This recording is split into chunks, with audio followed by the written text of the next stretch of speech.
senhoras e senhores, bom dia.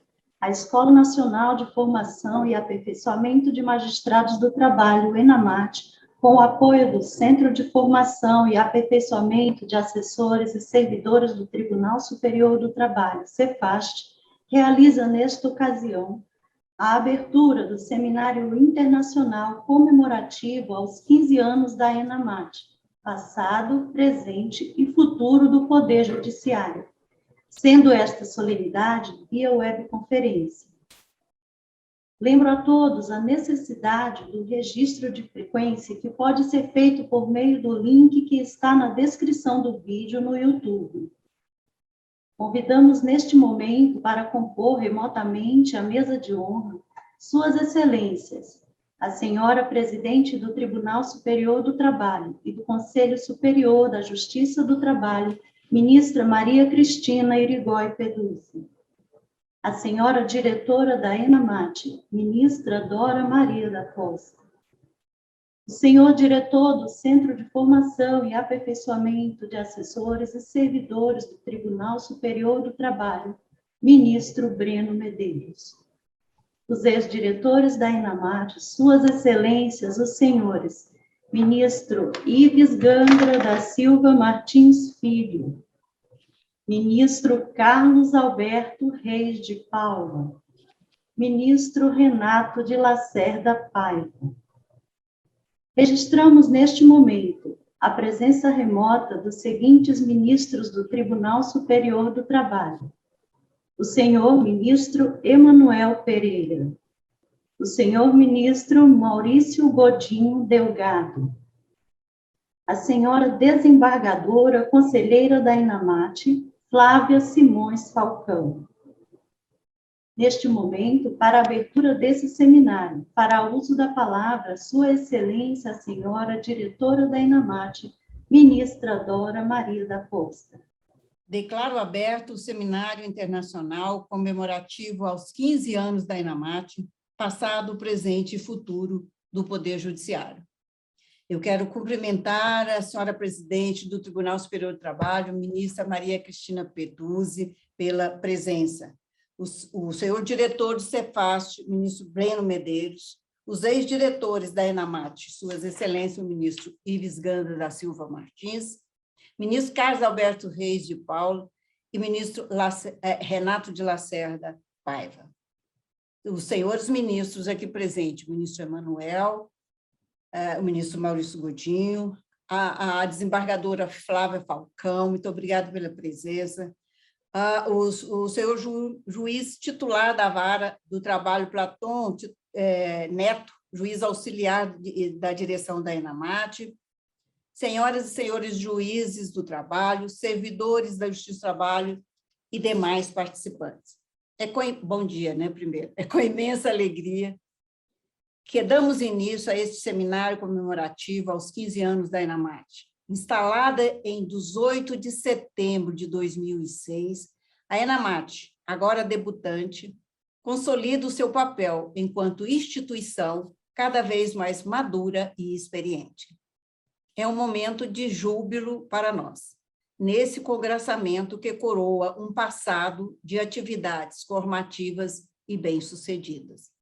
Começo saudando efusivamente a presidente do TST, Maria Cristina Peduzzi, ex-diretora da ENAMAT, que continua contribuindo enquanto presidente e também como destacada professora para as atividades da escola, e ainda especialmente a todos os ex-diretores desta escola, aqui presentes em nossa sala virtual. A honrosa presença de Vossas Excelências engrandece demasiadamente este evento.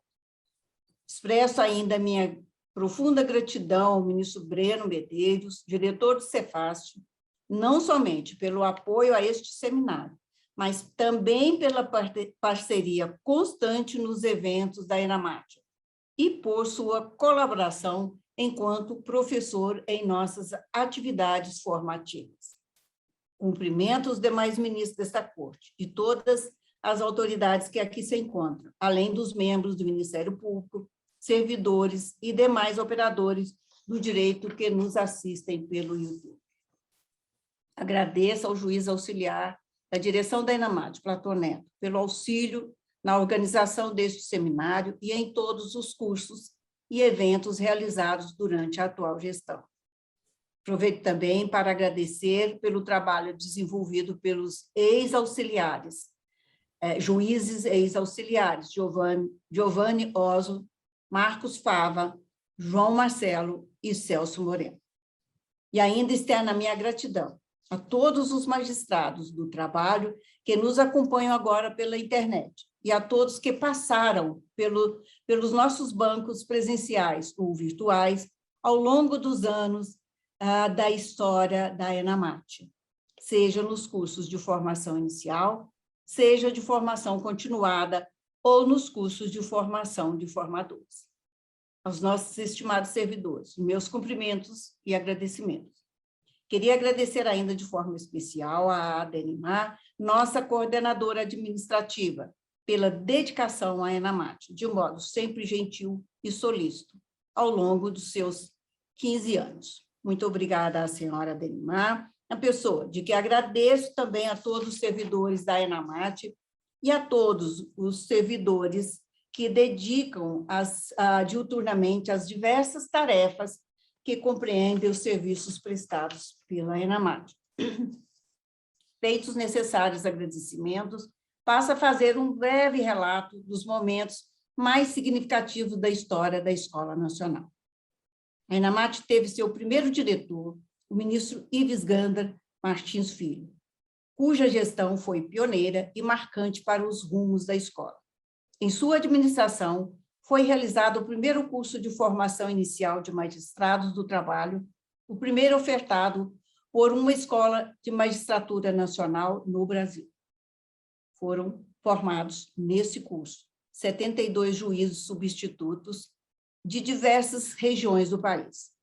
Foi o ministro Ives quem conduziu a instalação da ENAMAT, como a primeira escola nacional judicial com previsão constitucional, e iluminou os seus rumos para a trajetória gloriosa que veio a seguir. Em março de 2007, como diretor, o ministro Casalberto Reis de Paula assumiu a diretoria, que promoveu, nesta época, o primeiro curso de formação continuada, com participação presencial e concomitantemente à distância. Nessa gestão, foram estabelecidos os parâmetros mínimos para o módulo regional de formação inicial dos magistrados do trabalho, com a resolução ENAMAT número 1, de 2008, restando regulamentada a formação inicial, composta de uma fase nacional e de uma fase regional. Além disso, nesse período foram iniciados os encontros de cooperação internacional, tendo ocorrido visitas à ENAMAT do Conselho Britânico e do príncipe herdeiro espanhol, hoje rei, né? Entre outros contatos internacionais feitos à época. 2 anos depois, foi iniciada a administração do ministro Antônio José de Barro Levenhage, que, dentre outros feitos, estabeleceu as diretrizes iniciais para a educação à distância. A partir dali, a EAD ganhou força e se tornou a referência que é hoje, não somente na área trabalhista, mas como referência em educação no Brasil. Nesse período, houve também a consolidação do papel da ENAMAT como coordenadora do Sistema Integrado de Formação da Magistratura do Trabalho, momento em que também foi implantado o planejamento estratégico, os programas nacionais de formação inicial e continuada, e ainda um plano de ação orçamentária, fazendo com que a ENAMAT passasse a ser reconhecida pela sua organização e profissionalismo em meio às escolas do Judiciário. A gestão seguinte, do ministro Luiz Corrêa da Veiga, atual Corregedor-Geral da Justiça do Trabalho, foi responsável pela regulamentação da formação continuada, com a Resolução 9 de 2011, que definiu os seus objetivos e seus parâmetros, dando novos contornos à tabela de competências criada na gestão do ministro Leverrier, implementando diretrizes político-pedagógicas a serem seguidas pelas escolas judiciais.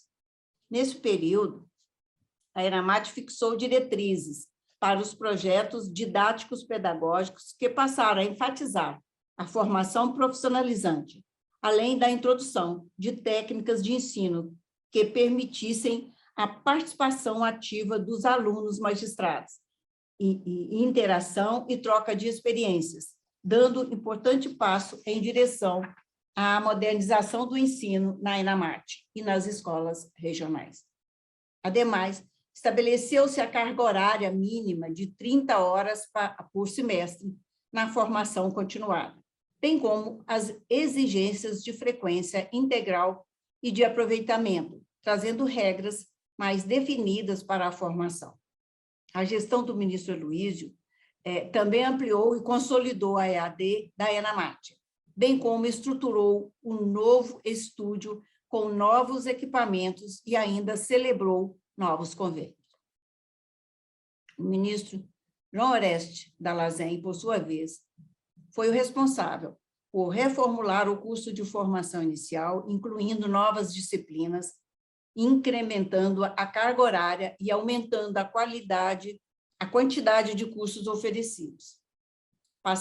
Passando a ter orçamento próprio, a ENAMAT logrou ampliar os cursos presenciais e à distância, inovando em aspectos normativos e da formação dos magistrados, com o credenciamento de cursos e convênios interinstitucionais. A gestão do ministro Dallazen ainda foi marcada pela proposta de nacionalização do concurso para a magistratura do trabalho e pela difusão da formação do PJE em todo o Brasil. A administração seguinte foi a do ministro Renato de Lacerda Paiva, responsável pela aproximação da ENAMAT com as escolas regionais, componentes do Sistema Integrado de Formação de Magistrados do Trabalho, com a implementação de visitas técnicas institucionais. Além disso, promoveu apoio financeiro para o aparelhamento das escolas e projetou a ENAMAT a nível internacional, por ocasião da 7ª Conferência Internacional de Treinamento Judicial, realizada em Recife, tendo compartilhado suas experiências com mais de 90 centros de formação de magistrados existentes em outras partes do planeta. Houve ainda, no período, alinhamento institucional com as escolas nacionais, a saber, ENFAM, ENAJUM e a Escola Eleitoral. Na gestão da atual presidente do TST, ministra Maria Cristina Peduzzi, foi realizado o primeiro concurso nacional da magistratura trabalhista, com a participação de cerca de 15.000 candidatos. A ministra Cristina também promoveu a adoção de práticas de governança na gestão e fortaleceu a EAD como canal importante de formação da ENAMAT. No período, a Escola Nacional recebeu, em momento histórico e marcante, o jurista alemão Robert Alexy, maior filósofo do mundo na atualidade, para uma conferência interinstitucional em evento de grande magnitude, compartilhado com todas as 24 escolas judiciais. Também foi realizado, no período, o seminário comemorativo aos 10 anos da ENAMAT. A administração anterior a esta, do ministro Felipe Vieira de Mello, foi marcada pela criação do programa da ENAMAT Pesquisa, pelo fortalecimento da TV ENAMAT no YouTube, com o compartilhamento do acervo de mídias digitais nesse ambiente, pelo projeto Grandes Aulas, que teve a abordagem de temas impactantes do direito do trabalho, com nomes de referência nacional e internacional, além de diversos cursos e eventos. Também foram feitas mudanças na formação inicial. A atual gestão, logo no início, foi afetada pela pandemia do Covid-19, que exigiu a criação de uma nova forma de realização de cursos e eventos, valendo-se exclusivamente do formato telepresencial, o que proporcionou uma grande democratização das atividades formativas da ENAMAT, pois possibilitou que qualquer magistrado participasse da formação telepresencial promovida por essa Escola Nacional, o que antes era muitas vezes restrito a quem fosse, ou melhor, a quem viesse a Brasília. Os cursos antes limitados passaram a ter uma enorme procura e fácil acesso. No ano passado, foram emitidos mais de 3.000 certificados aos magistrados trabalhistas brasileiros, o que representa quase 75% do total do contingente de julgadores.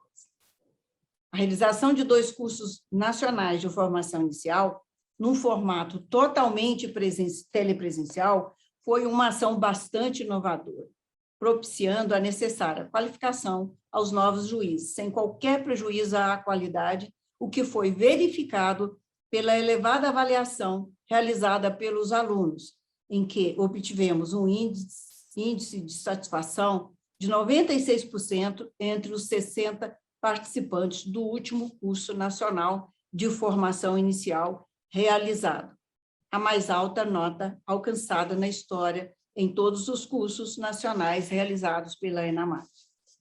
No momento, temos atuado em 2 frentes que nos parecem mais importantes para a formação dos magistrados, que é a capacitação em provas digitais e a preparação dos supervisores e coordenadores de SEJUSCs, exigida pela Resolução 288 de 2021 do Conselho Superior da Justiça do Trabalho, com a realização de módulos teórico e prático. Não podemos encerrar o relato dessa gestão sem fazer uma justa homenagem ao ministro Valmir Oliveira da Costa, nosso vice-diretor, que nos deixou de forma abrupta neste ano, tendo sido mais uma vítima do coronavírus. O querido ministro Valmir era exemplo de magistrado e professor e nos deixou com imensa saudade e leva consigo nossa eterna gratidão por sua vida de dedicação à magistratura e à docência. Merece registro ainda que os alunos do 27º Curso Nacional de Formação Inicial fizeram uma bela homenagem a ele, dando à turma o nome Valmir Oliveira da Costa. Enfim, esta é a história bastante resumida de nossa escola, que vem se firmando no cenário nacional, com um espaço democrático em que se respeita a diversidade de ideias e se busca preparar o juiz para uma realidade cada vez mais desafiadora.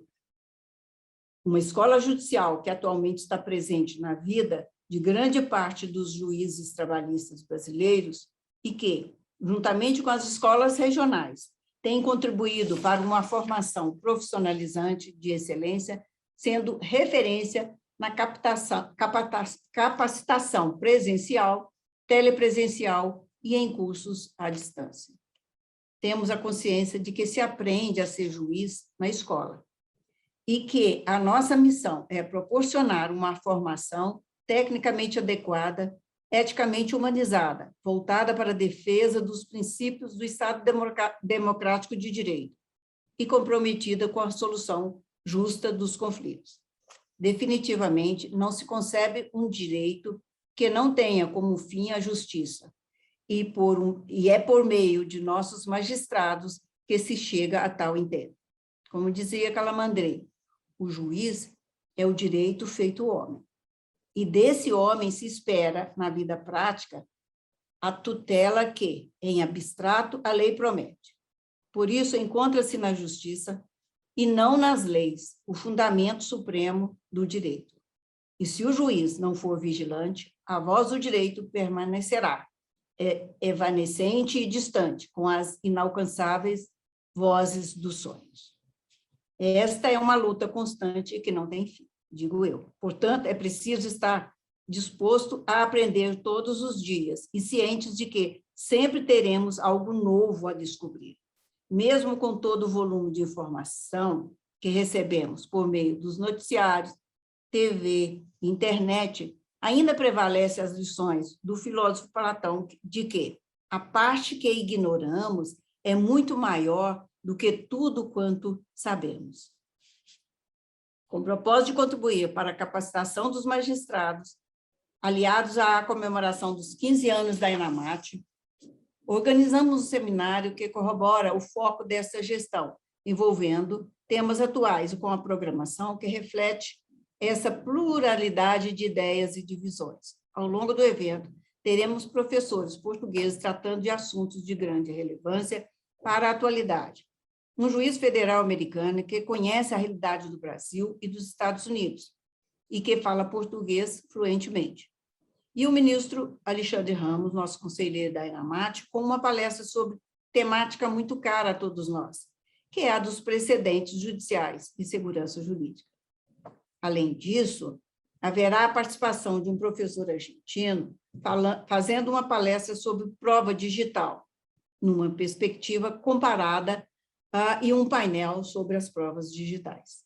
Ou seja, esperamos que seja um seminário festivo, mas também disseminador de elevado conhecimento para todos os participantes. Encerro, finalmente, com versos da nossa goiana querida ministra Adelaide e saudosa Cora Coralina, como ela dizia: a estrada da vida é uma reta marcada de encruzilhadas, caminhos certos e errados, encontros e desencontros do começo ao fim. Feliz aquele que transfere o que sabe e aprende o que ensina.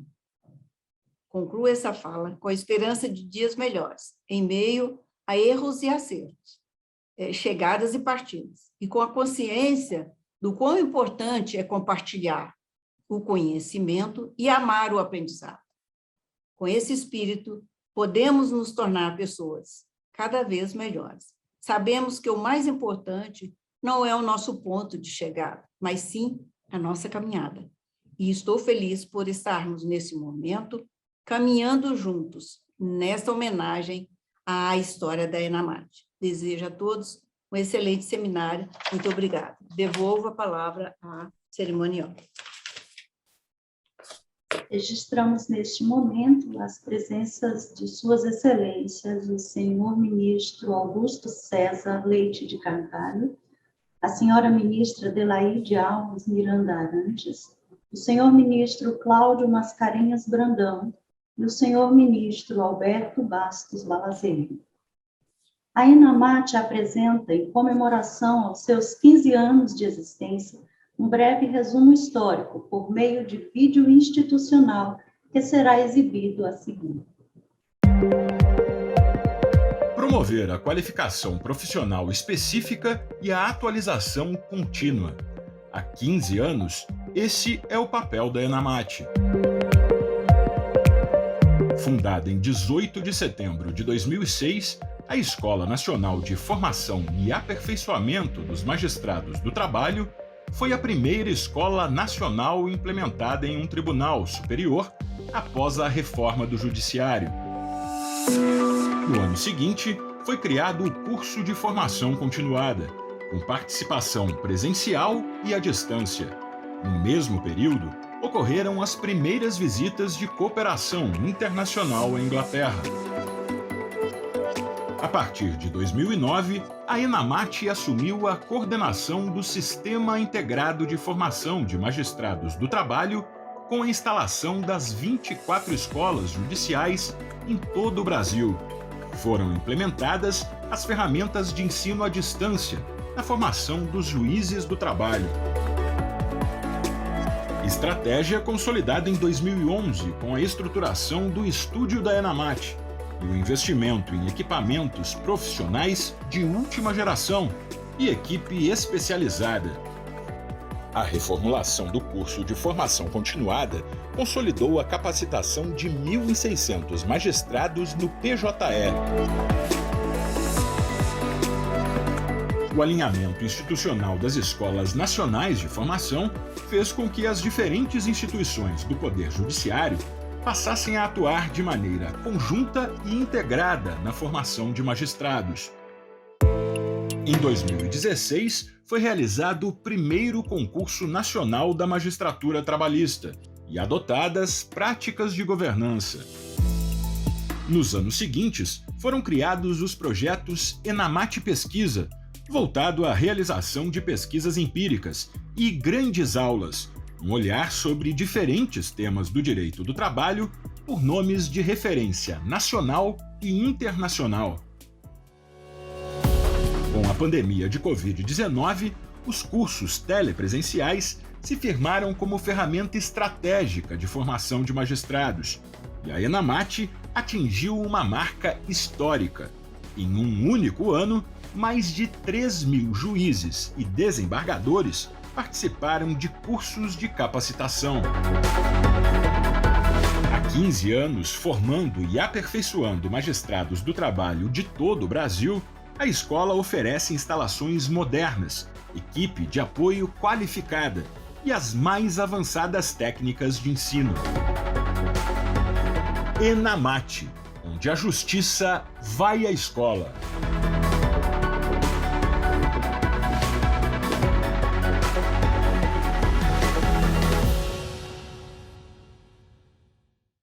Neste momento, fará uso da palavra Sua Excelência, a Senhora Diretora da ENAMAT, Ministra Dora Maria da Costa.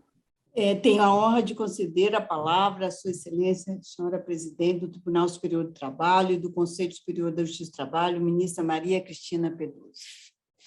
Bom dia.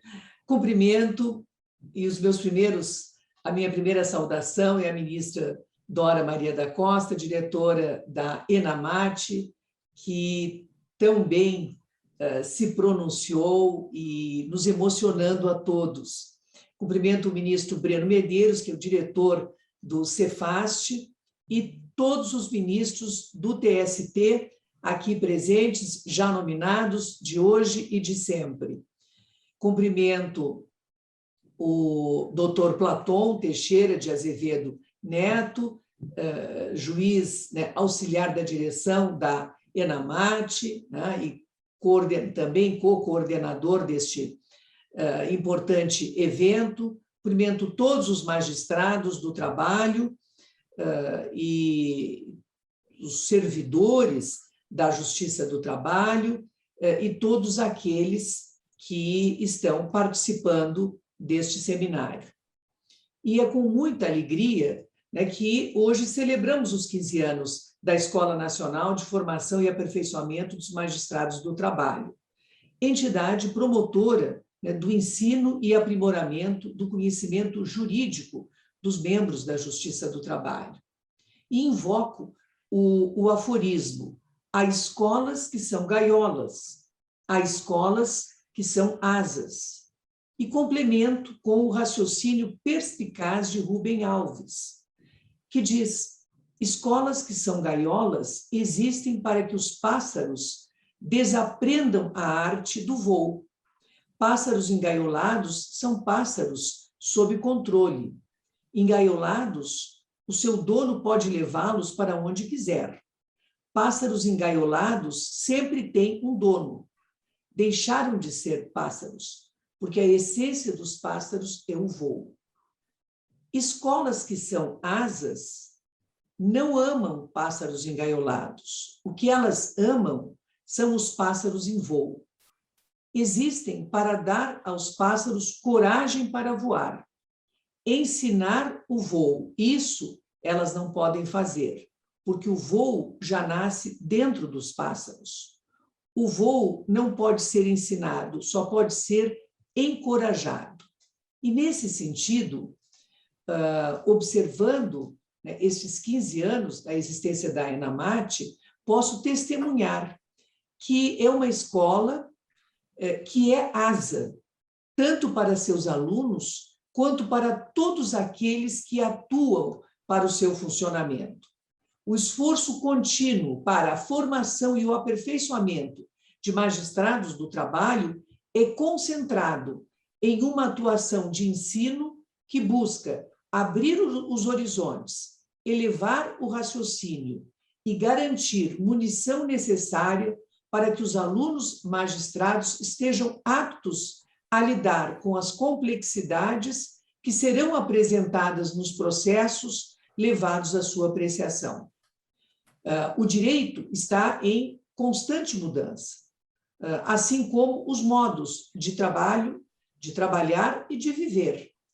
A realidade vigente não admite mais magistrados estanques em modelos jurídicos superados ou mesmo enraizados em sistemas ou ideologias ultrapassados. O mundo do trabalho, como a própria vida, sempre irá apresentar desafios e questões que precisam de respostas jurídicas fundamentadas e lógicas. E assim, a missão da ENAMAT, desde a sua criação, tem sido a de propiciar terreno fértil para que os alunos magistrados que passam por ela, tanto na formação inicial quanto no aperfeiçoamento continuado, alcem os voos mais altos e promissores no campo do saber jurídico e da prestação jurisdicional. Registro esta constatação firmada, inclusive, na minha experiência como diretora no biênio 2016-2018, que foi um período muito frutífero, como aqui já lembrado pela ministra Dora, em que realizamos o primeiro curso, o primeiro concurso nacional unificado da magistratura trabalhista, e no qual pude testemunhar de perto a vocação da ENAMAT como instituição e trabalhar para que sua missão obtivesse êxito. Foi uma grande honra participar ativamente desses 15 anos de história, também em outros biênios como integrante do Conselho Consultivo da ENAMAT. E por todas as conquistas, eu parabenizo os diretores da ENAMAT, os ministros Ives Gandra, Martins Filho, Carlos Alberto Reis de Paula, Antônio José de Barros Levenhagen, Aloísio Corrêa da Veiga, João Oreste da Lazen, Renato de Lacerda Paiva, Luiz Felipe Vieira de Melo Filho e a ministra Dora Maria da Costa, por serem agentes fundamentais na construção da história institucional do órgão e pilares para a edificação do conhecimento jurídico. Estendo também cumprimento para todos aqueles que vêm colaborando, para todos os magistrados auxiliares, e o faço na pessoa do doutor Platão Neto, de todos os servidores, e o faço na pessoa da nossa querida Denimar Noronha, que construíram nesses 15 anos esta bela história. E, por fim, destaco a atuação vanguardista e pioneira da atual direção da ENAMAT no investimento operacional e orçamentário referente à instrução e ao uso das provas digitais em perfeito alinhamento com uma das marcas, né, de nossa gestão no Conselho Superior da Justiça do Trabalho, que consiste no investimento em tecnologia para o exercício da jurisdição, de forma compatível com os avanços da Revolução Tecnológica 4.0. A palavra de ordem que define a relação entre a presidência do Conselho Superior da Justiça do Trabalho e a direção da ENAMAT é parceria. A harmonia de propósitos entre as duas gestões tem rendido importantes frutos para garantir o alinhamento da Justiça do Trabalho com as inovações tecnológicas e a aplicação de forma integrada do conhecimento e dos recursos desenvolvidos em outras áreas da ciência para o oferecimento da melhor prestação jurisdicional ao cidadão. E tanto a parceria é grande que a comemoração é conjunta desses 15 anos de história. E um exemplo exitoso dessa parceria reside justamente, né, no projeto Provas Digitais, que foi construído e executado por ambas, né, com o propósito de revolucionar o modo como os magistrados do trabalho irão colher provas que os aproximem dos fatos judicializados.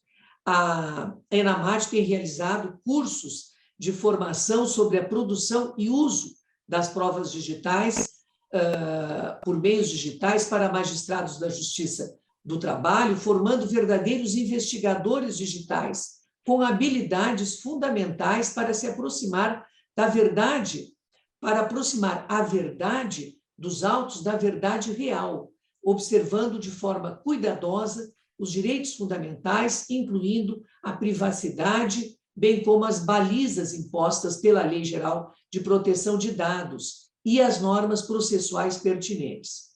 E, por sua vez, o Conselho Superior da Justiça do Trabalho ficou responsável por promover a formação dos servidores da Justiça do Trabalho nas mesmas diretrizes.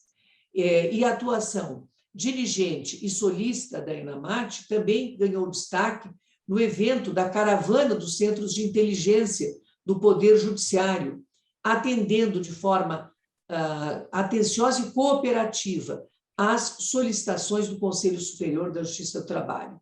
Registro ainda a postura diligente, responsável e ética da ENAMAT em abraçar a formação em conciliação dos magistrados do trabalho logo após a edição da Resolução CSJT 288 de 2021.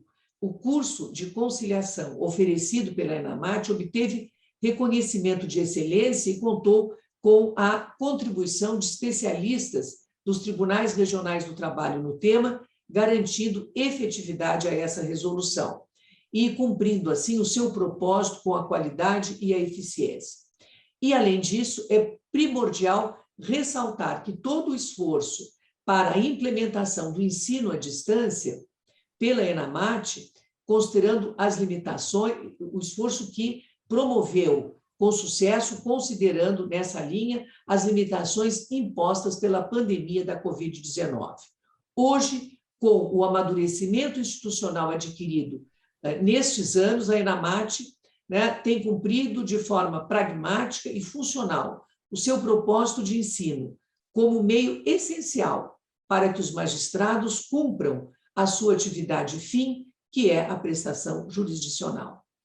O presente e, arrisco dizer, o futuro da ENAMAT são marcados por empenho, responsabilidade e compromisso em proporcionar aprendizado, aperfeiçoamento e, acima de tudo, formação jurídica capaz de fomentar altos e alvissareiros voos para que os magistrados do trabalho sejam sempre capazes de responder aos desafios e obstáculos que os novos horizontes apresentarem ao longo de suas carreiras. Muito obrigada, parabéns a todos que participaram e participam dessa construção e muito sucesso ao evento.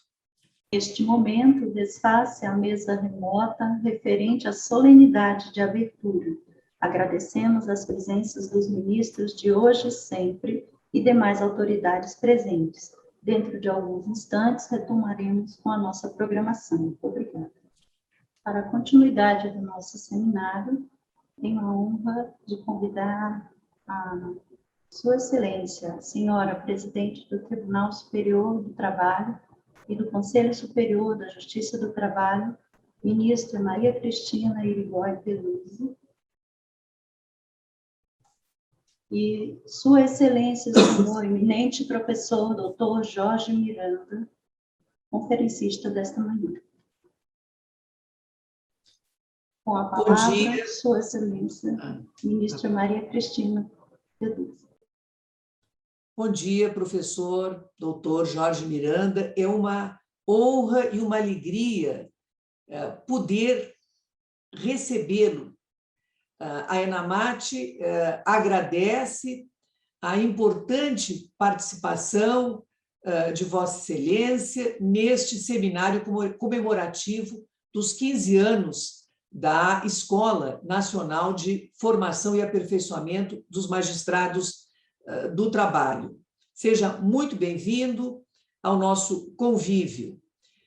O professor Jorge Miranda dispensaria a apresentação, tal a notoriedade, né, da sua participação como jurista, não só em Portugal, na Europa, como no Brasil. Todos aprendemos, né, por meio das suas lições.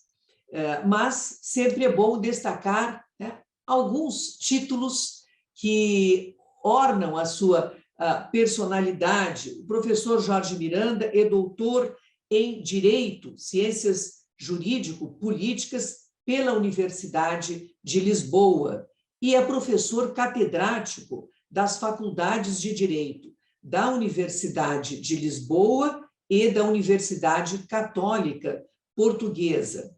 Sua Excelência foi deputado à Assembleia Constituinte e teve intervenção significativa na feitura da Constituição Portuguesa de 1976. Foi membro da Comissão Constitucional, órgão que precedeu a criação do Tribunal Constitucional português, tem numerosas obras publicadas em Portugal, no Brasil, da qual eu destaco,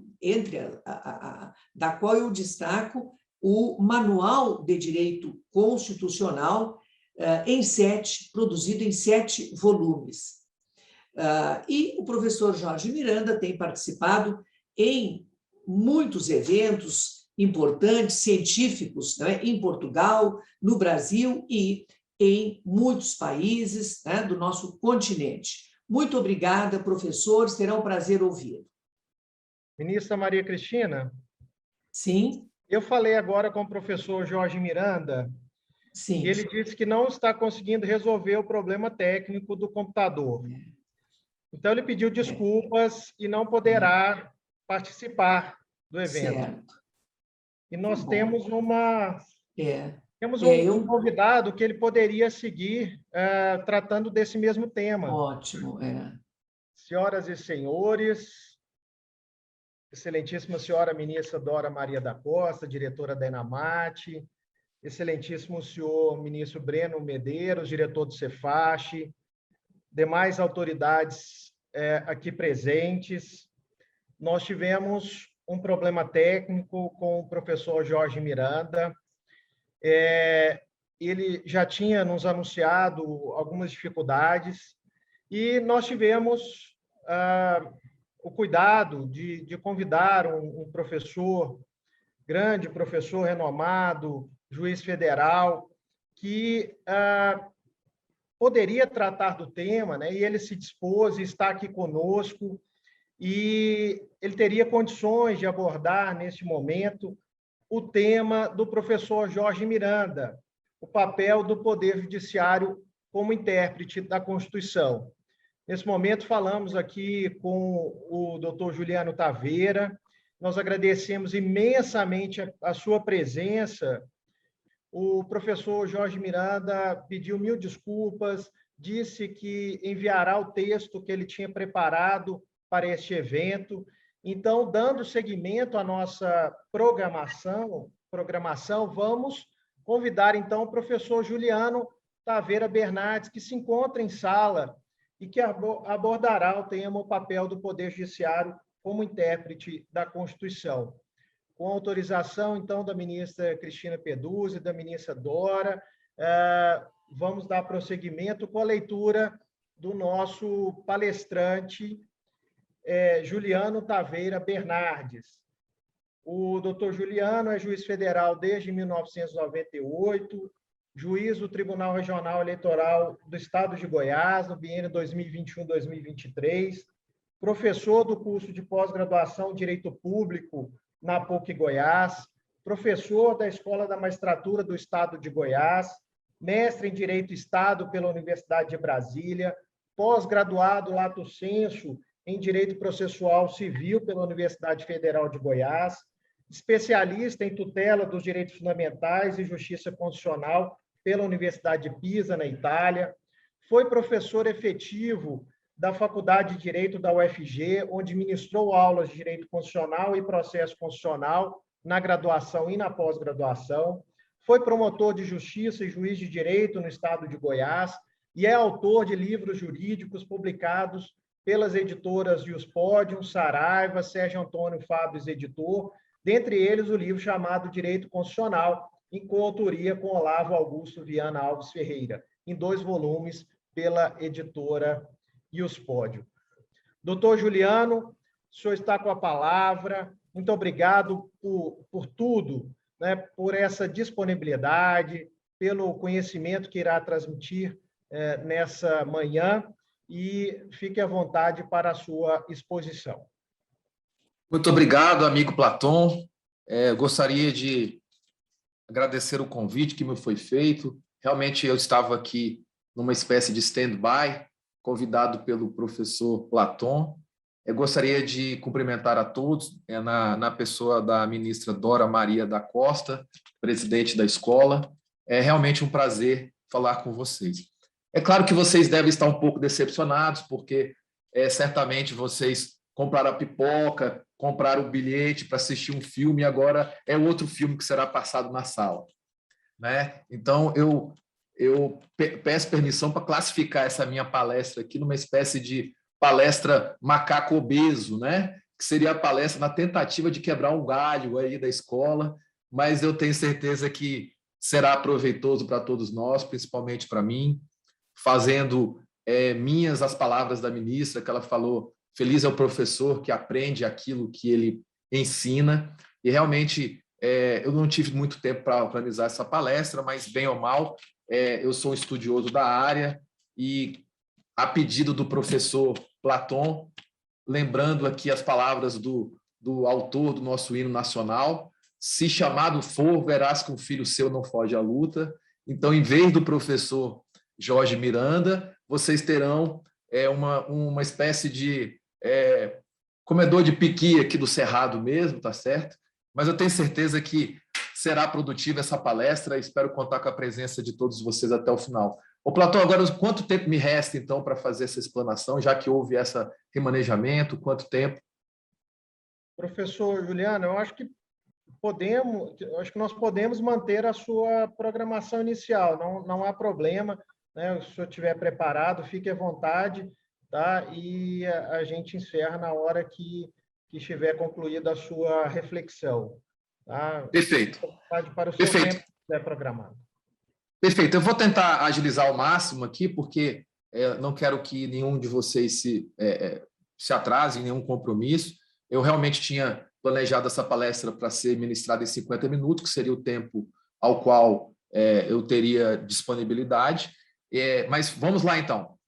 Em primeiro lugar, é importante a gente diferenciar algo que muitas vezes passa despercebido, que é a diferença entre hermenêutica e interpretação. Muitas vezes, o professor Platon sabe disso, essas expressões são confundidas, principalmente na vida cotidiana, na prática. Na verdade, a hermenêutica é a ciência que busca sistematizar e criar metodologias de interpretação. Portanto, a interpretação é o objeto de estudo da hermenêutica, e uma não se confunde com a outra. Mas, voltando ao campo que nos atrai aqui a atenção, que seria a interpretação. Como a gente fala, quando a gente fala em interpretação, obviamente a gente está falando de significantes e de significados. No nosso caso aqui, nós estamos falando da interpretação jurídica. Então, o objeto da interpretação jurídica é algo bastante particular. Ela é um tipo de interpretação jurídica genérico, mas ela tem por objeto atos ou fatos relacionados ou reconhecidos por fontes de direito. Não é? Então, via de regra, em se tratando, como é a maior parte dos casos, de interpretações de textos jurídicos, é importante lembrar também a diferença que, para alguns doutrinadores, como, por exemplo, a Zagrebelsky, é considerada a maior contribuição do direito constitucional para a teoria geral do direito, que é a distinção entre disposição normativa e norma. Não é? Muitas vezes a gente se refere de maneira fungível de uma pela outra, e isso é um equívoco no sentido técnico. Então, a disposição normativa, muitas vezes é confundida também com os dispositivos jurídicos, seriam os textos emanados de fontes de direito, do qual, depois do trabalho interpretativo, nós obtemos as normas. Então, é mais ou menos assim: a disposição normativa é o texto legal, o artigo 1º da Lei X não é, em si, a norma. porém é simplesmente a disposição normativa. A norma será, na verdade, essa disposição normativa após o trabalho de interpretação. Então, daí essa diferença é uma diferença bastante importante, não é simplesmente uma questiúncula técnica, porque é exatamente nessa diferenciação que residem as técnicas mais importantes de controle de constitucionalidade. Basta lembrar, por exemplo, a declaração de inconstitucionalidade sem redução de texto. Não é? Percebam, senhores, que ali, nesse tipo de técnica, o juízo de constitucionalidade ele recai sobre um sentido obtido do texto e não propriamente do texto, né? Mais uma vez, ilustrando aí a diferença entre disposição e norma. E como o tema da palestra é a importância do judiciário na interpretação constitucional, só lembrando, rapidamente para vocês, que pela teoria clássica são basicamente os 3 tipos de intérpretes no plano subjetivo, ou seja, as pessoas ou órgãos que fazem interpretações. Pela teoria clássica, nós temos, em primeiro lugar, a interpretação doutrinária, ou seja, aquela interpretação feita por juristas, por acadêmicos, no âmbito da ciência do direito. Essa é uma interpretação diferenciada, por quê? Porque ela não tem uma carga vinculante. As interpretações feitas pela doutrina, a rigor, elas não extraem normas das disposições. Na verdade, elas extraem enunciados descritivos, elas descrevem as normas. E, por outro lado, e aí a que nos atrai nesse momento, temos a interpretação judicial. Aqui não, a interpretação judicial, como nós estamos falando de uma interpretação de quem operacionaliza a norma, é quem dá aplicação à norma. Então, essa interpretação feita por juízes, ela já é vinculante, via de regra, somente às partes naquela relação processual, mas também é bastante conhecida a vinculação erga omnes e vinculante decorrente do trabalho de jurisdição constitucional no controle abstrato de constitucionalidade. Então, aí, no caso, nós temos enunciados prescritivos, dos quais se retiram normas que são aplicadas aos casos concretos. E não podemos deixar de esquecer também, deixar de lembrar, melhor falando, da chamada interpretação autêntica, que tem por sujeito o próprio órgão produtor da disposição normativa. Isso ocorre quando esse órgão produtor de disposições normativas, ele edita uma outra disposição normativa, geralmente com a pretensão de corrigir uma interpretação anterior. Então, ele edita uma outra disposição normativa que tem por finalidade deixar mais ou menos clara uma certa interpretação que o órgão reputa não estava sendo feita de maneira adequada. Essa interpretação autêntica no âmbito do direito constitucional, obviamente, ela só pode ser conduzida pelo poder constituinte derivado. Por quê? Porque é esse o órgão responsável pela edição de atos constitucionais. Então, para se fazer uma interpretação autêntica da Constituição, nós teremos que recorrer sempre a uma emenda constitucional. E, geralmente, esse é o mecanismo que o poder constituinte derivado utiliza para corrigir algumas decisões judiciais que eles entendem equivocadas, né? Então, é o que já foi chamado de ativismo congressual, ou seja, o Congresso Nacional tratando de tentar corrigir uma interpretação judicial que eles consideram equivocada, e é também por meio desse tipo de interpretação que podem ocorrer as chamadas backlash, né? Uma expressão do direito americano que significa uma espécie de revisão da jurisprudência, uma espécie de revolta contra uma jurisprudência que não foi bem, digamos, deglutida pelo Congresso Nacional. Então, nós temos um caso paradigmático recentemente, que foi aquela questão da vaquejada. O Supremo Tribunal Federal entendeu que uma lei do Ceará a respeito da prática da vaquejada, essa lei implicava um tratamento não condizente com a Constituição em relação aos animais, um tratamento cruel aos animais, e o Congresso Nacional, logo em seguida, aprovou uma emenda constitucional dizendo que não. As técnicas, as práticas esportivas que têm um fundamento cultural são consideradas constitucionais. Então, essa daí é uma interpretação chamada autêntica. E agora, a partir da década de 70, 80, a partir de um livro muito importante do professor Peter Haberli, fala-se também na chamada Sociedade Aberta dos Intérpretes da Constituição. Então, essa teoria do professor Peter Haberli, ele tenta modificar a teoria clássica e ele, então, vai sustentar o seguinte: não só a doutrina, não só os juízes, não só os operadores do direito, não só os próprios órgãos responsáveis por editar disposições normativas, não só essas pessoas, esses órgãos, são os únicos intérpretes da Constituição. Não, ele amplia o rol de intérpretes da Constituição para toda a comunidade política.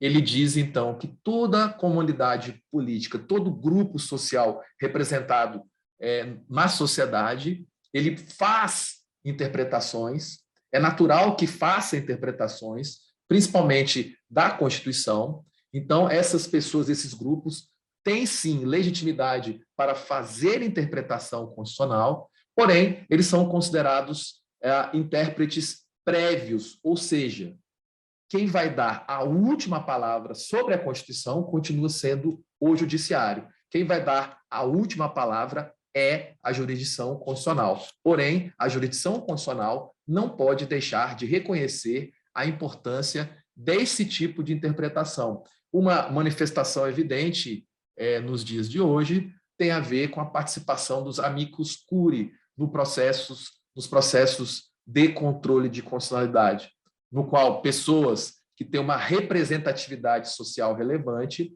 apresentam suas interpretações sobre as questões constitucionais ali em julgamento no Supremo Tribunal Federal, não só no Supremo Tribunal Federal, mas principalmente, mas também em outros órgãos judiciais, principalmente no âmbito do controle de constitucionalidade. Falando, então, sobre interpretação,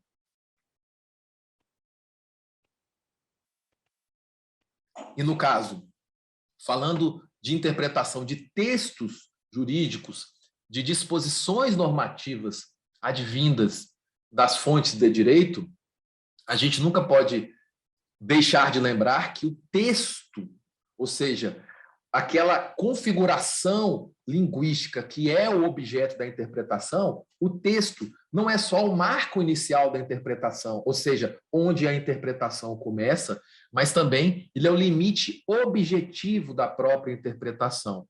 De modo que, a partir do momento que surge uma interpretação que não encontra ressonância no próprio texto interpretado, quando essa interpretação surge de maneira incompatível com a semântica ou a sintaxe dos textos interpretados, nós estamos diante, então, de uma interpretação espúria. Por quê? Porque ela não respeita o limite objetivo da interpretação, que é a dimensão textual daquilo que é interpretado.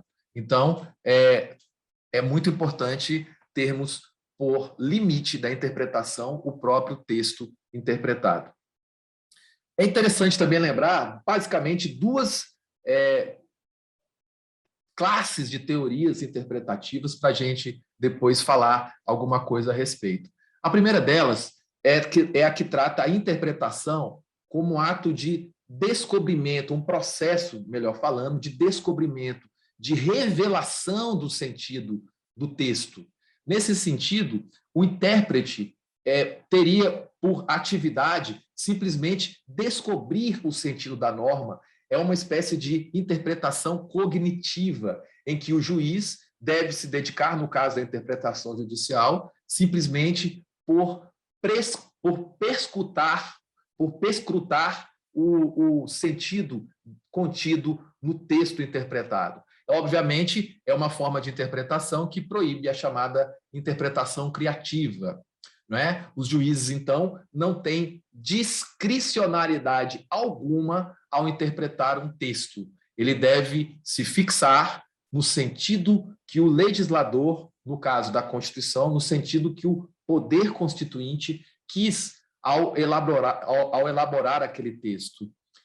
Uma reelaboração desse tipo de interpretação atual, essa era uma interpretação que estava um pouco esquecida, um pouco desprestigiada, e ganhou um prestígio nas últimas décadas, a partir do trabalho de Ronald Dworkin, que ele sustenta, então, pelaquela figura mitológica do juiz Hércules, né? Quem seria o juiz Hércules? Seria um juiz hipotético, com capacidade ilimitada de conhecimento, de tempo, etc. Então, toda a interpretação que passasse por um juiz com essa capacidade tal poderia chegar a uma única resposta correta após o trabalho de interpretação. Então, por meio dessa figura do juiz Hércules, o grande Ronald Dworkin defende a existência e a necessidade de uma busca pela única resposta correta pelo trabalho de interpretação, de modo que os juízes não teriam discricionariedade. O trabalho dele, o papel dele é simplesmente descobrir, revelar o sentido do texto interpretado, porém sem nenhuma margem de discricionariedade para adaptar esse tipo de sentido que ele teria tido acesso por meio dos mecanismos de interpretação. Essa forma de interpretação, ela é contrastada por uma outra teoria, uma outra escola interpretativa, que é, na verdade, a chamada escola do ceticismo jurídico, né? São céticos. Por essa escola, a interpretação não é propriamente a descoberta do sentido, e sim quando o intérprete realiza sua atividade interpretativa, ele acaba por atribuir ao texto interpretado um certo sentido. Repare a diferença. Na outra teoria, a teoria era para descobrir o sentido. Por essa teoria, o intérprete não só descobre o sentido, mas como, na verdade, ele tem a tarefa de atribuir sentido ao texto. De modo que o intérprete, ele é um agente protagonista no processo interpretativo e o produto final da interpretação, ou seja, a norma, ela é influenciada por aspectos agregados pelo próprio intérprete. Nesse sentido, a teoria do ceticismo jurídico é aquela mesma teoria que fundamenta, por exemplo, o chamado realismo jurídico, que ganha muito espaço a partir do século passado, tanto no direito norte-americano quanto no direito escandinavo. É aquela explicação famosa do juiz Charles Evans Hughes, que foi ministro na Suprema Corte Americana. Ele fala o seguinte: nós até estamos sob uma Constituição, mas a Constituição é o que os juízes dizem que ela é. Reparem aqui, a Constituição é o que os juízes dizem que ela é. Ou seja, haveria, então, uma discricionariedade do intérprete para atribuir sentidos aos textos interpretados, de maneira a não resumir a interpretação somente a uma tarefa subalterna de descobrir o sentido da Constituição. E temos também uma teoria intermediária, que é hoje a teoria mais adotada, pelo menos nos países que seguem o sistema do direito europeu continental, que seria, então, a teoria intermediária ou teoria mista, né? A maior parte dos juristas brasileiros acabam se filiando também a essa teoria. E o que indica essa teoria? Fala que, na verdade, há a necessidade de conciliar a teoria da descoberta da norma com a teoria da atribuição de sentido ao texto por via da interpretação. Então, essa teoria mista, ela defende que na interpretação, há disposições que são casos fáceis, ou seja, aquela zona de claridade em que não há uma grande disputa de interpretação a respeito do que o texto quer dizer, e, por outro lado, em razão da própria linguagem que possa ser utilizada no texto, geralmente aqueles conceitos indeterminados, o que a doutrina chama de abertura semântica ou de abertura open texture no direito americano, então seriam aquelas zonas de penumbra que transformariam, então, a solução de um caso num problema interpretativo de um outro nível. Então, nós teríamos casos fáceis em que há uma zona de claridade no texto interpretado, nós teríamos casos difíceis em que haveria, então, uma zona de penumbra ali a ser equacionada por meio da interpretação.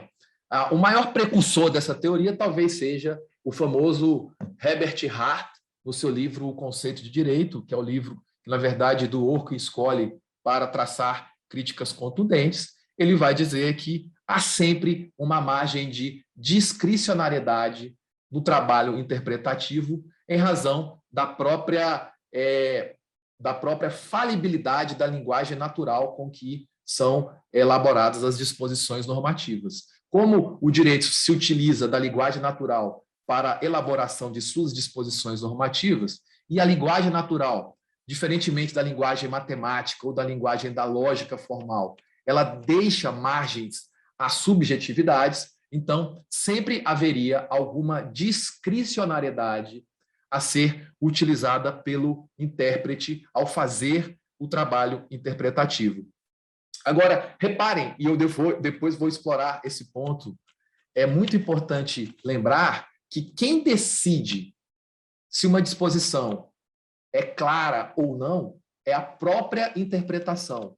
Então, daí se falar que aquela famosa expressão in claris cessat interpretatio, aquela é uma expressão que ficou um pouco para trás da nossa história, porque para você chegar à conclusão que uma disposição é clara, obviamente você já teve de interpretá-la.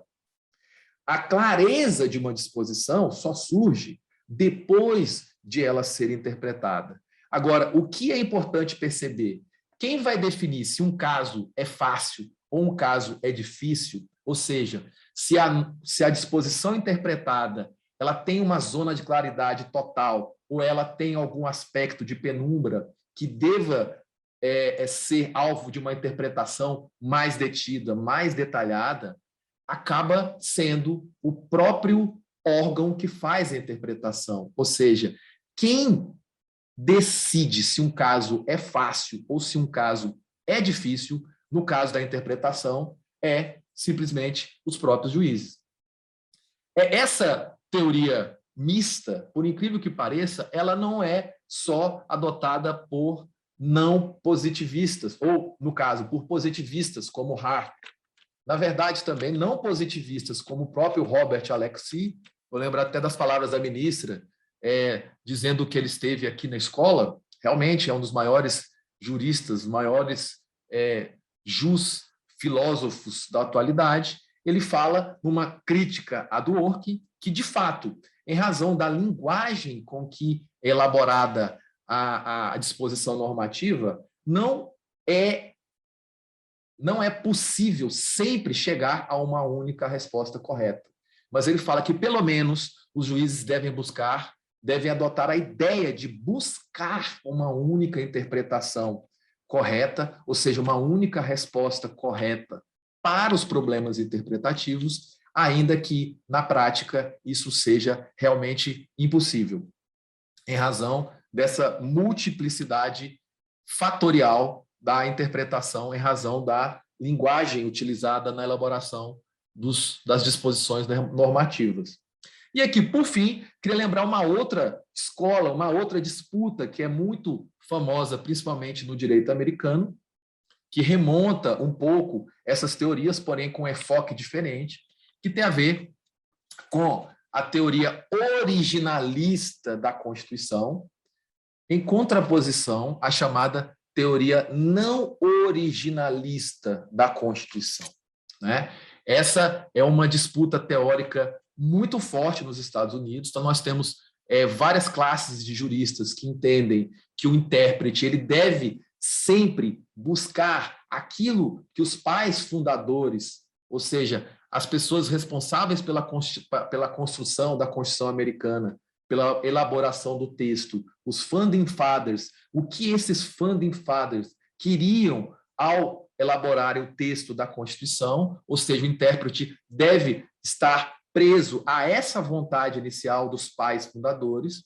E, por outro lado, nós temos a teoria não originalista, que defende que os Founding Fathers têm um papel importante em tudo isso daí, mas a norma constitucional ela é construída por meio da interpretação. Então, muitas vezes, cabe ao intérprete suprir lacunas constitucionais, extrair princípios da Constituição, mesmo de uma forma implícita da Constituição, em princípios que muitas vezes não estavam localizados no texto constitucional, porque nem haviam sido sequer concebidos pelos pais fundadores da Constituição, porém, essa tarefa de atualizar a Constituição não pode ser negada aos próprios intérpretes. E aí surge a velha discussão, a velha dicotomia entre ativismo judicial e autocontenção judicial,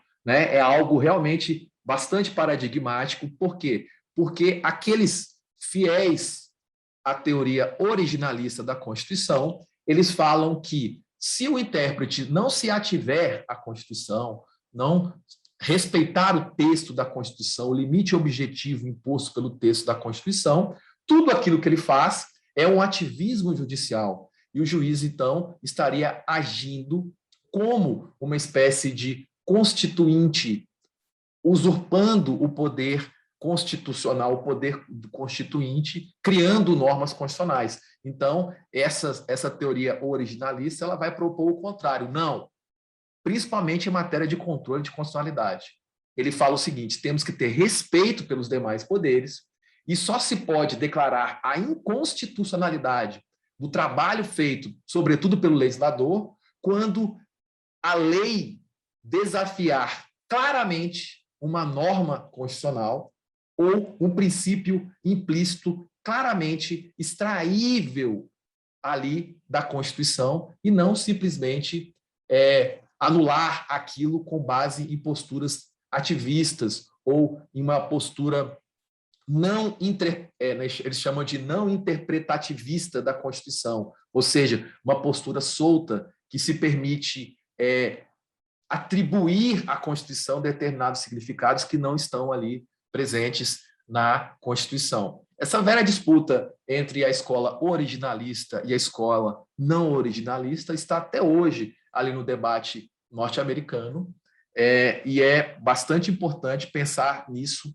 como uma das limitações em matéria de controle de constitucionalidade. Agora, uma outra coisa que não poderia se furtar a falar aqui é como os princípios jurídicos se transformaram no coração das constituições. Até recentemente, as constituições, recheadas de princípio que sempre foram, os princípios também, por outro lado, não obtinham esse prestígio de serem considerados normas. Não é? Os princípios eram considerados algo bonito, grandioso, uma ordenação a inspirar a produção de normas, mas nunca eles poderiam ser utilizados eles mesmos como normas.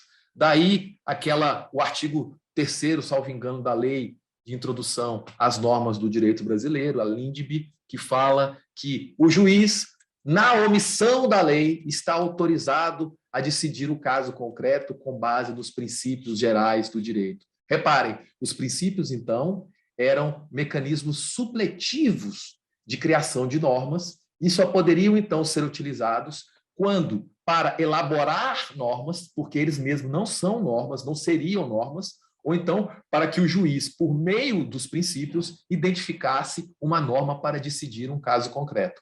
Nós sabemos que não, esse período ficou para trás, hoje os princípios são considerados normas ao lado das regras, e é com base nisso, no caráter principiológico das constituições, que as constituições, então, têm essa vocação de maior longevidade, de ser um pacto entre gerações, um pacto intergeracional. E é isso também, voltando a falar de uma palavra que é muito cara à doutrina italiana e também no Brasil, quando se fala de Constituição dúctil, né? A ductibilidade da Constituição é algo que é até na Justiça do Trabalho se fala muito, em referência à obra do professor Gustavo Zagrebelsky.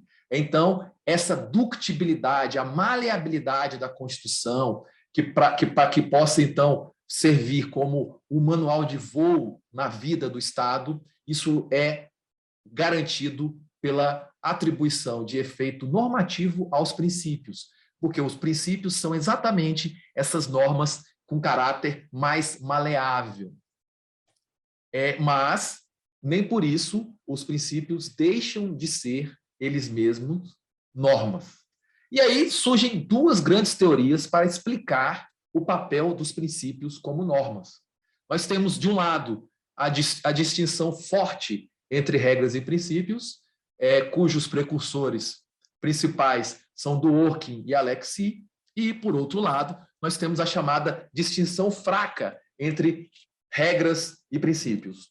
Ambas as teorias concordam em que os princípios e as regras fazem parte do gênero das normas, ou seja, tanto princípio quanto regra são espécies do gênero norma. Porém, na questão da diferenciação de um e outro, é que essas teorias não concordam entre si.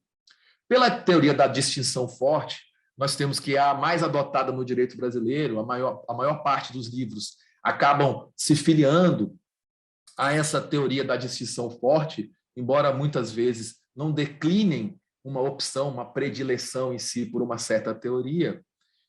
Pela teoria da distinção forte, a própria formulação linguística de um princípio, ela é absolutamente diferente da formulação linguística de uma regra. Então, nós temos ali uma distinção qualitativa entre dois tipos de normas. E de modo também que, a partir dessa distinção entre regras e princípios, ou seja, as regras teriam uma elaboração textual mais específica, elas permitiriam identificar ali os fatos operativos a partir dos quais será aplicada a regra, ela permite isso com uma facilidade maior, ao contrário dos princípios, que utilizariam, então, uma textura aberta. Por exemplo, princípio da legalidade. O que é a legalidade? Princípio da moralidade da administração. O que é a moralidade? Esse tipo de norma, como nós sabemos, é bem diferente do princípio de uma regra, por exemplo, que atribui uma pena de multa para quem ultrapassar a velocidade de 110 km por hora. Então, é claro que aqui nós estamos falando de uma regra. E, do outro lado, estamos falando de princípio. Então, a teoria da distinção forte entre regras e princípios defendem que, em razão dessa formulação linguística diferente, os princípios são um mundo à parte em relação às regras. E isso se manifesta, em primeiro lugar, pela forma com que as regras são aplicadas. As regras, então, são aplicadas à medida de um tudo ou nada. Ou se aplica uma regra, ou não se aplica uma regra. Já os princípios, eles são aplicados por ponderação e não por subsunção, mediante a famosa expressão de Alexis, os princípios vistos como mandamentos de otimização. Então, a aplicação de um princípio ela é feita de maneira otimizada, conforme a melhor possibilidade fática e jurídica disponível para o intérprete, ele deve dar prevalência a um princípio, porque ele serve como mandamento de otimização. Vocês sabem bem disso, eu até em sala de aula gosto de dar o exemplo do professor Zagrebelsky, novamente, que ele ele se referindo às 3 luzes de um semáforo de trânsito, ele fala que a luz verde e a luz vermelha são regras, ou seja, avance e pare. Já a luz amarela seria uma norma principiológica, porque ela quer dizer atenção. E atenção significa o quê? Se você estiver muito rápido e o sinal ficar amarelo, prossiga. A intenção é garantir segurança no trânsito. Agora, se você já estiver percebendo que o sinal ficou amarelo, freie. Para quê? Para proporcionar a segurança jurídica, que é aquilo, é o princípio que inspira a regra, que inspira, então, aquelas luzes da própria sinalização semafórica, não é isso? Então, já pela distinção fraca, eles partem de uma outra concepção, ligada até mesmo àquelas teorias céticas do direito, dizendo o seguinte: não, toda formulação linguística ela pode ser reformulada pelo intérprete, num caso concreto, de modo que um princípio pode ser aplicado como uma regra e uma regra pode ser aplicada por um princípio. Ou seja, não é a formulação linguística da disposição que dá, em tons definitivos, a qualificação de uma norma em regra ou em princípio. Isso daí vai ser feito dentro do caso concreto, até porque, para se aplicar um princípio, tem que se chegar a uma regra de colisão concreta, né? Isso também é defendido por Alexis dentro da teoria da distinção forte. Mas o que essa distinção fraca apregoa? Ela tem até um artigo bastante sugestivo de um professor finlandês, o Aulis Arnio. Ele fala em uma espécie de disputa ali com o Dworkin, ele fala, esse artigo ele fala, levando as regras a sério, né? Exatamente numa contraposição à teoria de Dworkin, naquele famoso livro Taking Rights Seriously, ou seja, levando o direito a sério. Ele fala, não, tem que levar também as regras a sério. Ele vai e acaba dizendo que essa distinção entre regra e princípio não é tão determinante assim, e, na verdade, a mágica da aplicação vai ser determinada, no caso concreto, por meio da interpretação. Uma outra coisa que é muito importante, que não pode deixar de ser mencionada numa aula dessa, num nível ótimo da Escola da Magistratura do Trabalho, que é a chamada teoria da derrotabilidade das normas, né? Essa teoria ela já vem sendo utilizada há algum tempo, até eu tive a curiosidade de olhar, tem alguma jurisprudência na Justiça do Trabalho pleiteando a aplicação da derrotabilidade das normas, por exemplo, em casos relacionados àquela questão da responsabilidade subsidiária da União em relação ao contratado que não pague, por exemplo, verbas rescisórias, etc., etc., e a legislação tem uma regra para isso, e aí surgem as questões relacionadas à derrotabilidade das normas, né? Então é importante a gente lembrar que a derrotabilidade das normas não é uma panaceia jurídica para ser aplicada a qualquer tipo de disposição que contraria ali, por exemplo, a ideologia do intérprete. Não. A derrotabilidade das normas tem a ver com uma teoria para melhorar o funcionamento do direito diante daquilo que é inesperado. Ou seja, como o direito age diante do inesperado, aquilo que surgiu sem ter sido pensado pelo órgão produtor do direito, né? A derrotabilidade é para ser utilizada nessas condições, porque se já tinha uma condição e o legislador já tinha condição de prever aquela situação e ele baixa uma regra no sentido X, ao intérprete não é dado atribuir, com base na teoria da derrotabilidade das normas, uma norma Y. Os princípios e as regras são derrotáveis. Isso daí é uma aplicação muito importante da teoria da derrotabilidade do direito, mas isso só pode ser feito para lidar com situações inesperadas, não é? E dentro de situações inesperadas, é também possível aplicar a derrotabilidade em matéria de regras, que é algo, por exemplo, que Dworkin não aceitava.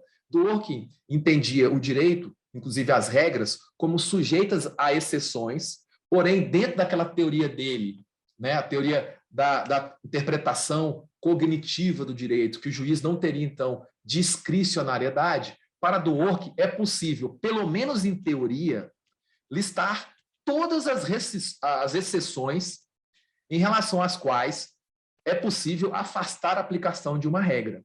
Porém, não haveria exceções implícitas que pudessem ser demarcadas por uma espécie de trabalho discricionário do intérprete, né? Já Dworkin vai falar, já Alexis e outros doutrinadores, principalmente Hart, foi com base em Hart que surgiu a teoria da derrotabilidade das normas, eles falam o seguinte: em razão da própria, novamente, em razão da linguagem com que o direito trabalha, é impossível, teoricamente, listar todas as exceções possíveis para uma regra, de modo que todas as regras estão abertas a um conjunto de exceções implícitas, que seriam, então, as famosas cláusulas a menos que, ou seja, é proibido andar a mais de 110 por hora na rodovia, vírgula, a menos que seja uma ambulância que está ali transportando o doente em estado grave para o hospital. Ou seja, todas as normas, incluindo as regras, estariam sujeitas a exceções implícitas. Para quê?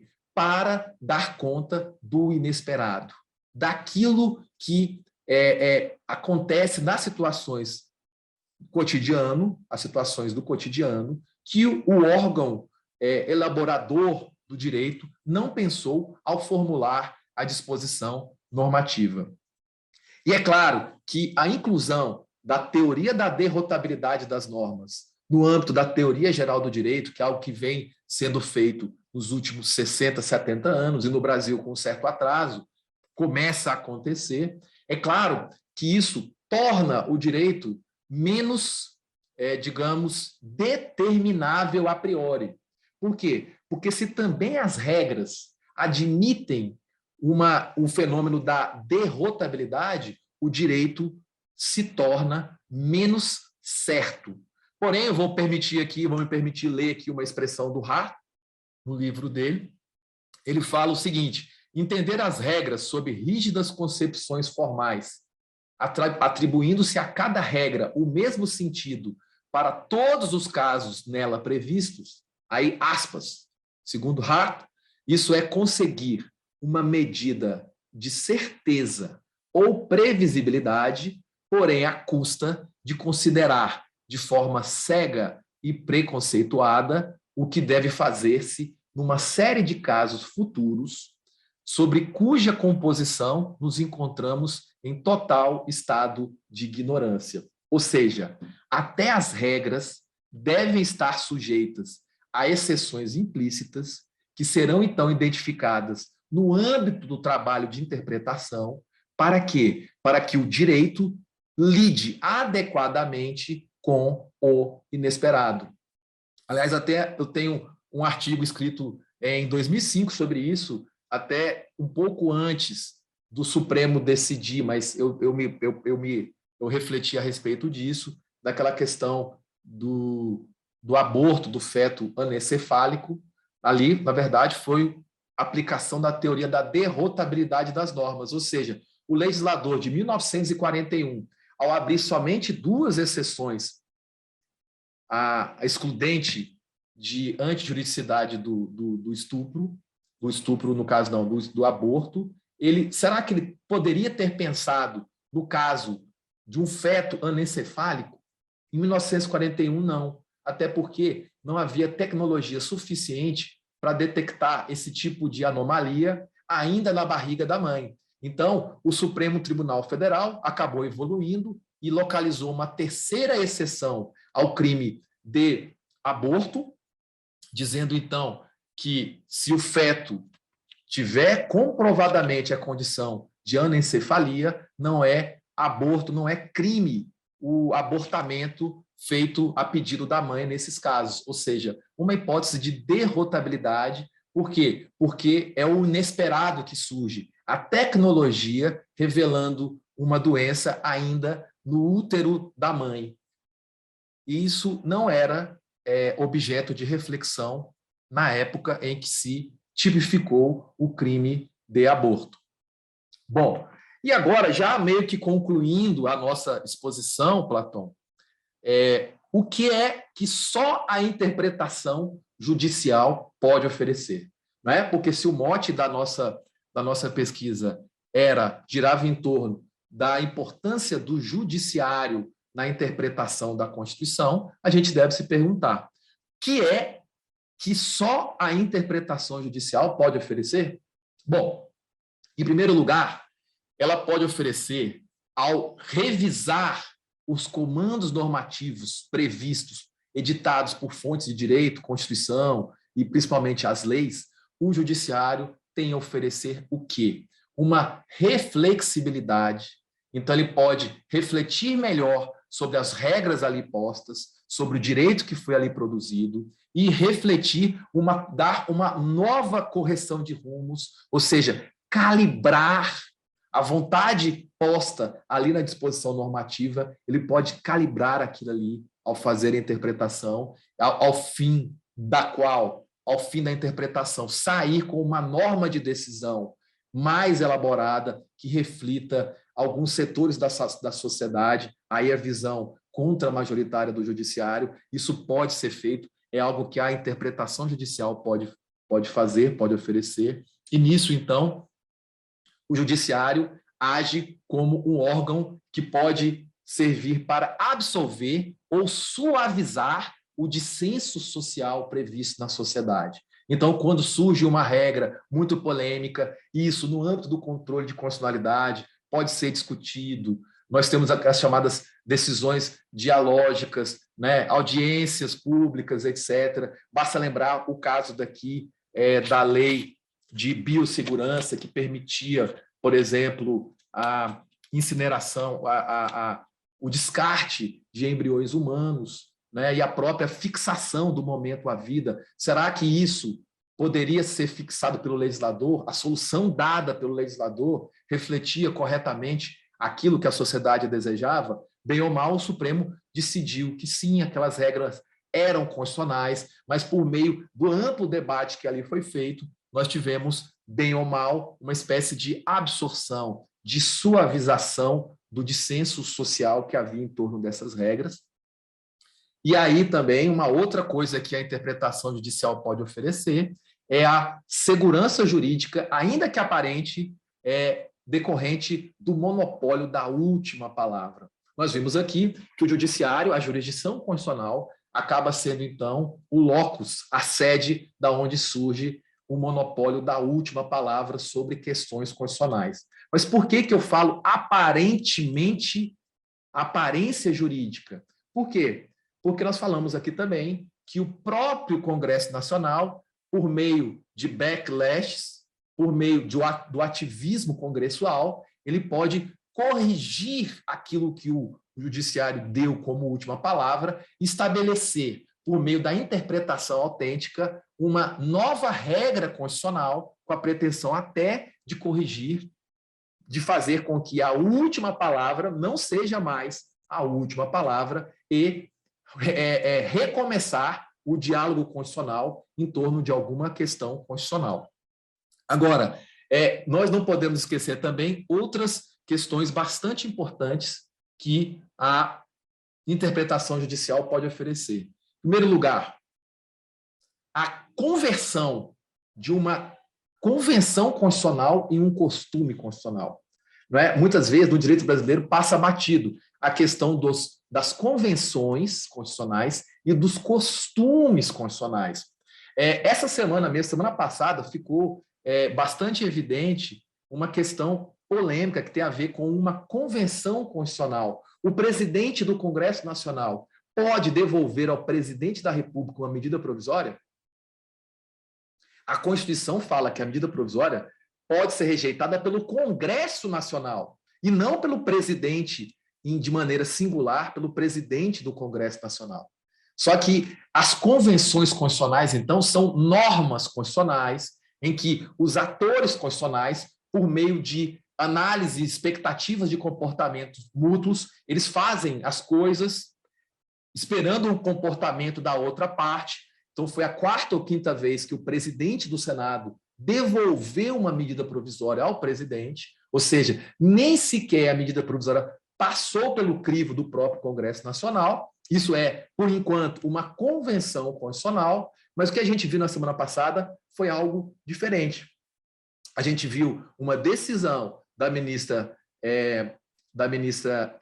nossa, me fugiu, esqueci o nome dela agora, Rosa Weber, que veio até da Justiça do Trabalho, ela dizendo que se o presidente do Congresso Nacional quisesse devolver a medida provisória, né, aquela questão das fake news, etc., da proibição do controle por parte dos aplicativos do conteúdo de fake news, ela disse que se o presidente do Congresso quisesse devolver aquilo para o presidente, poderia fazê-lo. Ou seja, nós temos aqui uma decisão judicial ainda monocrática, validando algo que, por enquanto, ainda é uma convenção constitucional, né? Outro caso que é mais clássico, que eu falo no livro, esse eu falei agora é um caso mais atual, mas o caso mais clássico é, naquela época em que não havia ainda regras constitucionais permitindo a reedição de medidas provisórias, um parecer, na época do jurista Saulo Ramos, que foi adotado pelo presidente da República, disse o seguinte: a Constituição não proíbe a reedição, portanto, a reedição de medida provisória é algo lícito. Começou uma convenção constitucional. O Congresso Nacional admitia as reedições de medida provisória. E chegou no Supremo, o Supremo validou o expediente das reedições. E, portanto, surgiu aí uma... Nós estamos acabando o tempo, é isso, Platão? Então tá, nós estamos concluindo já. Então, a validação a transformação de uma convenção em costume, nós temos também o reconhecimento e a legitimação de mutações constitucionais por parte da interpretação judicial e, como falamos aqui, a possibilidade de, por meio da interpretação constitucional, o direito a oferecer soluções, apresentar exceções implícitas a regras, mesmo regras, por meio do fenômeno da derrotabilidade normativa. Então, agora, para finalizar, o que nós temos que pensar que é algo mais relevante que pode haver na interpretação judicial é a escolha. E essa escolha, por incrível que pareça, ela é discricionária entre quando subsumir e quando ponderar. Por quê? Se as regras estão sujeitas à declaração de constitucionalidade com base em princípios, se as regras estão sujeitas até a serem derrotáveis por meio da teoria da derrotabilidade das normas, e se isso, então, fica a cargo da discricionariedade do intérprete, a maior importância da interpretação judicial que o juiz pode fazer é decidir se diante de uma regra entre aspas clara, né, como dizia, eu brinco na sala de aula, como dizia Arnaldo César Coelho, a regra é clara. Sim, a regra é clara, mas o juiz pode desconsiderar a regra clara e dizer que ela não prevalece em razão de um princípio contraposto. Quando o juiz faz isso, ele opta por, em vez de subsumir uma regra explícita, ele se permite invocar uma razão de segundo grau, uma objeção de segunda ordem, com base em princípios, e aí, então, ele pode vir até a declarar a inconstitucionalidade de uma regra clara prevista para regular uma situação. Então, a grande importância e responsabilidade dos juízes na interpretação judicial é essa decisão que tem que ser muito sopesada, muito respeitada sobre quando subsumir, ou seja, quando aplicar uma regra como um tudo ou nada, ou quando afastar uma regra e aplicar ali uma regra construída à base de princípios contrapostos, ou seja, dentro dos mecanismos de ponderação, né? E isso é mais importante do que tudo, por quê? Porque isso torna a legitimidade da interpretação judicial algo bastante problemático.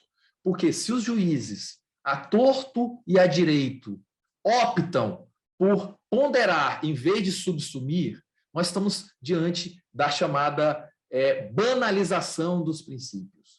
Quando ocorre a banalização dos princípios, a própria força normativa da Constituição vai por água abaixo. Por quê? Porque a quebra, a perda da importância do direito constitucional como marco regulatório, como fator de decisão de censos sociais, e aí, então, a interpretação judicial passa a merecer descrédito. Então, para concluir a minha exposição, Platão, é claro que os juízes têm o direito de decidir não aplicar uma regra, afastar uma regra, então, com base em um princípio. Mas essa decisão tem que ser muito bem pensada, porque, a rigor, a pretensão normativa exposta numa regra, vinda pelo trabalho de produção do direito de uma fonte legítima como o legislador, ela deve se aplicar prima facie para decidir os conflitos sociais. E, somente excepcionalmente, os juízes estão autorizados a recorrer com base em argumentos principiológicos e, daí, afastar uma regra válida, eficaz e aplicável, criada por uma fonte de direito lícita. Então, é aqui que eu me despeço. Muito obrigado, Platão, obrigado a todos. Espero ter aí, dentro da minha palestra Macaco Obeso, pelo menos quebrado um galho aí para a nossa escola e contribuir para alguma coisa nessa manhã de hoje. Muito obrigado, Platão. Excelente, professor Juliana. Ministra. Muito obrigada, professor. Excelente, professor Juliano. Receba os nossos aplausos, o nosso abraço virtual, né, nesta manhã.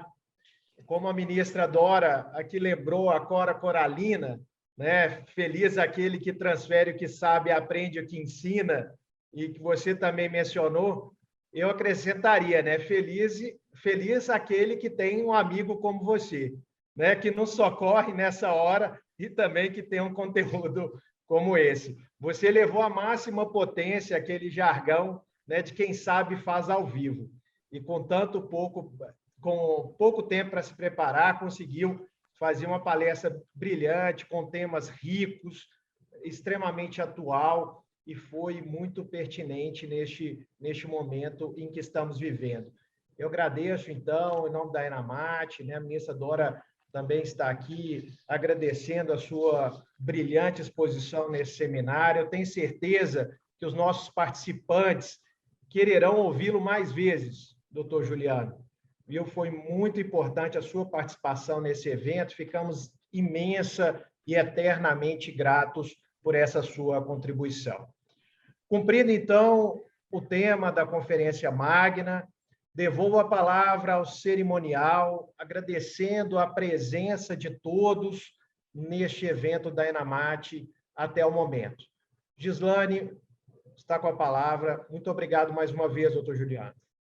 Com a devida autorização, agradecemos a participação de Sua Excelência, o senhor juiz Platão Teixeira de Azevedo Neto, juiz auxiliar da direção da ENAMAT. Lembramos a todos do registro de presença para fins de certificação.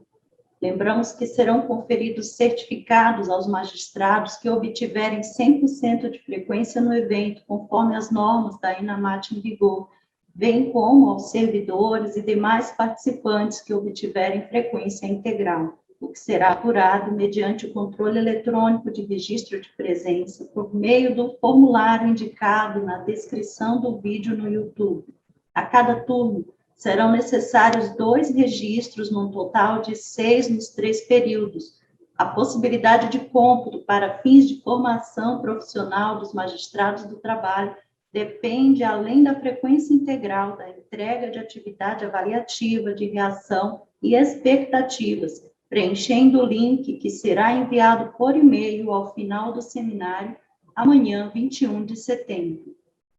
Senhoras e senhores, informamos que reiniciaremos os trabalhos agora após o almoço, nesta tarde, às 14 horas, com a conferência Prova Digital e Ciência Processual em uma Perspectiva Comparada, com a participação de Sua Senhoria, o senhor advogado e professor Federico Sedlacek.